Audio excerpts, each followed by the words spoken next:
నేను మీ వెంకటేష్ని. ఇప్పుడు ప్రస్తుతం మనం ఆత్మకూరుకి సమీప దగ్గరలో ఉన్నటువంటి కొండ మీద కొండూరు అనే గ్రామానికి వచ్చాము. ఇక్కడ వచ్చి కొన్ని కొండలైతే కొంచెం పశువులకి మేతగా ఉన్నటువంటి కొండల్ని ఈ విధంగా చిదిమేస్తూ లోడేస్తూ రోడ్డుకి తరలిస్తున్న పరిస్థితి అయితే మనం ఇక్కడ చూస్తున్నాము. ఇక్కడ ఎన్నో ఒక 20 ట్రాక్టర్లు 30 ట్రాక్టర్లతో ఈ మట్టిని ఇక్కడ తరలిస్తున్నట్టు తెలుస్తుంది. మరి ఈ మట్టిని ఎక్కడ తీసుకుపోతున్నారు, ఎవరు చెప్పారు అనే విషయం మీద ఇక్కడ మట్టి తీసుకుపోయే కొంతమంది వ్యక్తులు అయితే ఉన్నారు. వాళ్ళని అడిగి తెలుసుకునే ప్రయత్నం చేద్దాము. ఎవరు? ఇరిగేషన్ డిఈ వారు మీకు పర్మిషన్ ఇచ్చారు అంతేనా? ఇరిగేషన్ వారు చెరువుకు సంబంధించింది కాబట్టి. మాకు లోకల్ నాయకులు ఎవరు లేరు. గ్రామం తరపున తోలుతున్నాం. గ్రామానికి కొత్తగా వేసాము, తోలుతున్నాం. అంటే ఈ ఎన్ఆర్జీసీ పని కింద రోడ్డు వేశారు. ఆ రోడ్డుకి సైడ్లు తోలేదానికి తోలుతున్నాం. ఇక్కడ లోకల్ నాయకులు మీకు ఎవరు సపోర్ట్ ఏం లేదా? మాకు లోకల్ నాయకులు ఎవరు సపోర్ట్. ఆత్మకూరు రూరల్ టీడీపీ అధ్యక్షుడిని.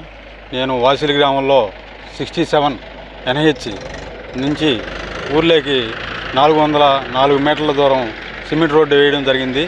దాని పక్కన బరమ్స్ తోలుతున్నాము మేము.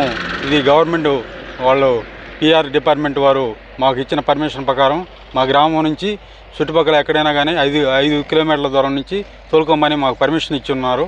ఆ పర్మిషన్ కూడా మా దగ్గర ఉంది. ఆల్రెడీ ఎస్టిమేట్ కూడా ఉంది. దానివల్ల మేము తోలుకుంటున్నాము. అంతేగాని మేమే దొంగతనం చేయలేదు. మేమేమో గవర్నమెంట్ వర్క్ కాబట్టి గవర్నమెంట్ ద్వారానే పర్మిషన్ తీసుకొని దానికి మైనింగ్ వాళ్ళకి కూడా ఆ డబ్బులు పోతాయి. వాసులకు సంబంధించిన వాళ్ళు అని చెప్తున్నారు. వాళ్ళకి ఇరిగేషన్ శాఖ వాళ్ళు పర్మిషన్ ఇచ్చారని చెప్తున్నారు. కానీ రాతపూర్వకంగా ఏమైనా ఇచ్చారంటే వాళ్ళు ఏం సమాధానం చెప్పే పరిస్థితి అయితే లేదు. ఈ మట్టి అయితే రోడ్డుకు తీసుకుపోతున్నామని అయితే స్పష్టంగా చెప్తున్నారు. కానీ ఇది చెరువుకు సంబంధించిన ఇరిగేషన్ సంబంధించిన వాళ్ళది కాబట్టి మరి వాళ్ళు ఎట్లా ఈ పర్మిషన్ ఎలా ఇస్తారు? చెరువుకు సంబంధించింది అందులోనే చెట్లు మొలిసి విపరీతంగా ఉన్నాయి. ఇక్కడ ఈ చెట్లు పశువులకి మేత కానీ మేకలకి మేత కానీ ఉండేటువంటి పరిస్థితి ఇది. మరి పోను ఈ విధంగా తీసుకొని పోతే పశువులకి మూగజీవాలకి మేత లేకుండా చేస్తున్నారు అని చెప్పి కూడా గ్రామస్తులు ఆందోళన చెందుతున్నారు.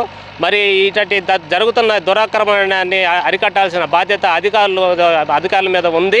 ఈ అధికారులు ఎందుకు గమ్ముగా ఉన్నారో మరి అర్థం కావడం లేదు. వాళ్ళకి ఎలాంటి పర్మిషన్ అసలు మామూలుగా చెరువు కింద ఈ విధంగా ఇవ్వాల్సిన అవసరం లేదు. ఈ చెరువు గట్టుకు సంబంధించింది ఇది. ఇరిగేషన్ శాఖ వారు ఎవరి ఆదేశాలతో మరి వాళ్ళు పర్మిషన్ ఇచ్చారో మరి అర్థంగా తెలుసుకోవాల్సిన పరిస్థితి అయితే ఉంది. మరి అయితే చిదిమేసి మామూలుగా నేలమట్టం అయితే చేయడం జరిగింది. మరి మైనింగ్ శాఖ వాళ్ళు ఏం చేస్తున్నారు? అక్కడ మైనింగ్ శాఖ వాళ్ళు అక్కడ పరిస్థితి ఆన్సర్ లేదు. మరి ఇక్కడ ఈ విధంగా మళ్ళీ ఇప్పుడు మొదలుపెట్టారు. ఈ మొదలుపెట్టే తరుణంలో మరి రేపు పోను ఎంత దూరం పోతుందో, ఏ కొండను లోడేస్తారో కూడా జనాలకు అర్థం కాని పరిస్థితి అయితే ఉంది. ఈ సమస్య మీద, ఈ దుర్ఘటన